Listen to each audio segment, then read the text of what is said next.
Fala galera, tudo bom? A Sabrina da turma 621 me mandou uma pergunta interessante.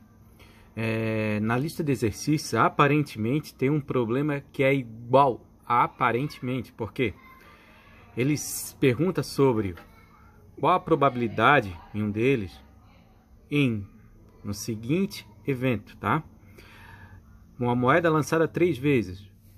Qual é a probabilidade de sair exatamente uma cara? E no outro exemplo, no outro exercício, qual a probabilidade de sair pelo menos uma cara? Parece igual essa pergunta, né? Só que eu já destaquei aqui a diferença, ó. Aqui é exatamente uma cara. Qual a probabilidade de sair exatamente uma cara? O evento que me interessa é aqueles em que o lançamento das 3 moedas ocorreu somente uma cara. Somente uma cara, não pode sair nada além disso, somente uma cara, tá? Agora, quando eu pergunto pelo menos uma cara, se saem 2 caras, saiu pelo menos uma cara? Se saíram 3 caras, saiu pelo menos uma cara? Então é um problema aqui de interpretação. Quando eu falo pelo menos uma cara, os casos em que sai 1, 2 ou 3 caras me interessa para essa pergunta aqui. Ou seja, a probabilidade de sair pelo menos uma cara é a mesma coisa que a probabilidade de sair uma cara, ou 2 caras, ou 3 caras. Tá certo? Essa é a diferença aqui. Aqui, ele ainda colocou aqui, sair exatamente uma cara. Então, só me interessa os casos em que sai uma cara. Aqui, pelo menos uma cara, pode sair 1, 2 ou 3 caras, tá?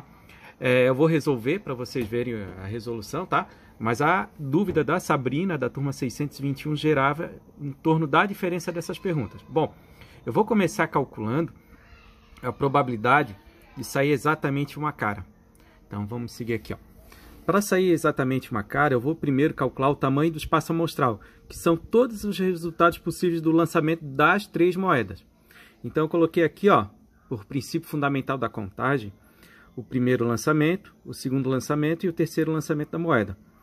Para o primeiro lançamento, eu tenho 2 possibilidades de resultado, cara ou coroa, assim como para o segundo, assim como o terceiro. Tá? Então, para cada lançamento da moeda, eu tenho 2 resultados possíveis.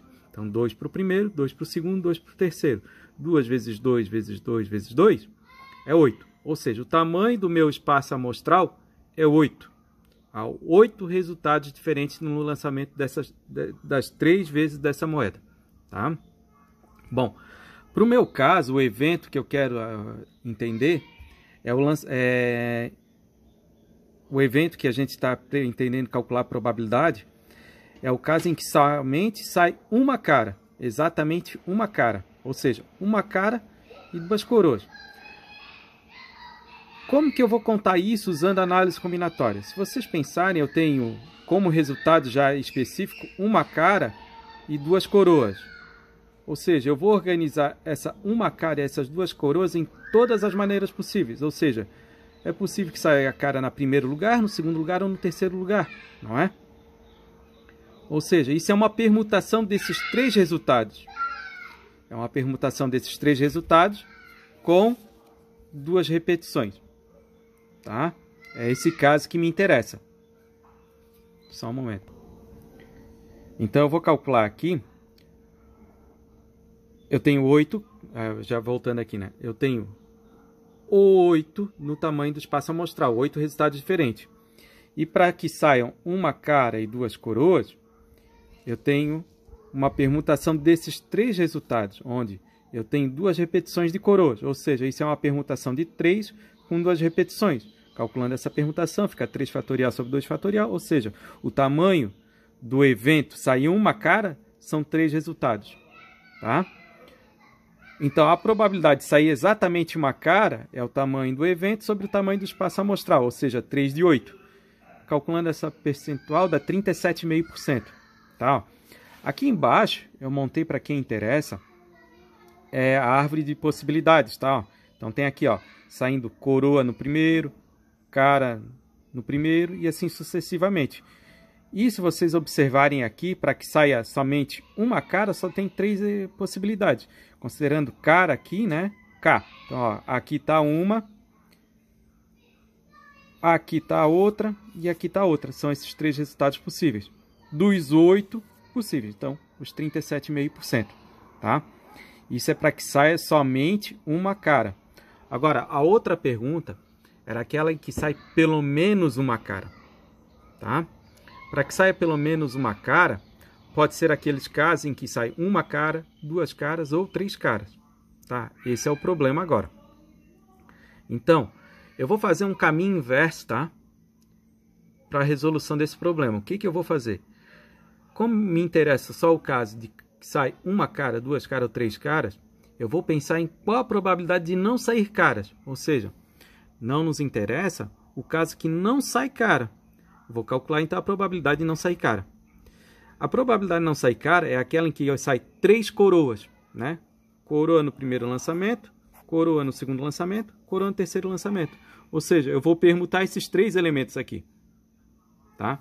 Que é uma permutação de 3 em 3, de 3 elementos com 3 repetições, que dá 1.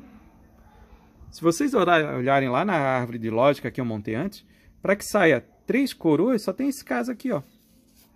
É 1 dos 8. Ou seja, a probabilidade de não sair cara é uma dentre os 8 resultados possíveis, né? Porque o tamanho do espaço amostral é 8 e o tamanho do meu evento é 1. Então fica 1 de 8, ou seja, 12,5%. 12,5% é a probabilidade de não sair cara. Ou seja, qual vai ser a probabilidade de sair pelo menos uma cara? A probabilidade de sair pelo menos uma cara, que é o evento complementar, vocês devem ter visto aí na videoaula, vai ser de 100% menos 12,5%, que é o caso de não sair cara. Não sair cara, o complementar é o quê? É aqueles que pelo menos saem uma cara, ou seja, 87,5%. Tá? Calculei aqui em percentual essa probabilidade. Poderia ter calculado aqui também com a fração. Como é 1 em 8 de não sair cara, é 7 em 8 de sair pelo menos uma cara. Tá ok? Então, um abraço a todos, façam um bom proveito e força, porque tudo vai dar certo.